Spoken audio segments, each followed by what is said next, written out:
the forest, and the woodcutter. There once was a mighty woodcutter with a huge axe. He cut down whole forest from one end of the land to the other. The trees grew afraid when his footsteps were heard.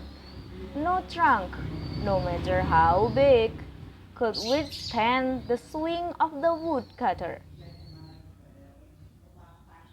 But one day, just as he was about to cut down the queen of trees, the woodcutter's axe handle broke. He tried to find an axe maker who would fix it, but the axe was too big. No one could mend it. The woodcutter could not chop trees, and the trees were happy. They grew taller and unafraid, while the woodcutter grew poorer and poorer, unable to make his living cutting wood. One day, desperate, the woodcutter went to the queen of trees and begged her for one branch to mend. He promised the great tree that if she let him have a branch, he would never cut down any trees in her forest, but go elsewhere to work and chop, leaving her trees to grow in peace and sunlight.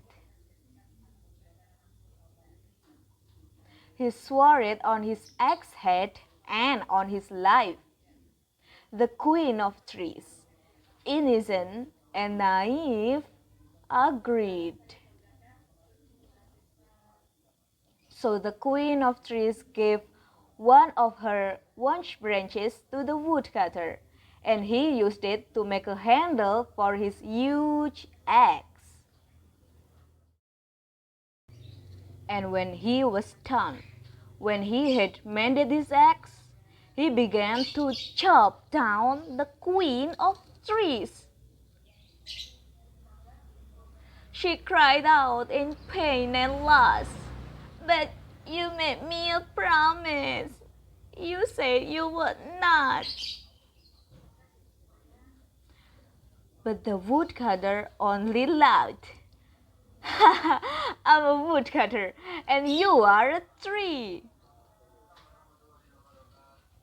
And so he cut down the queen of trees and the whole forest, and no trees lived happily ever after.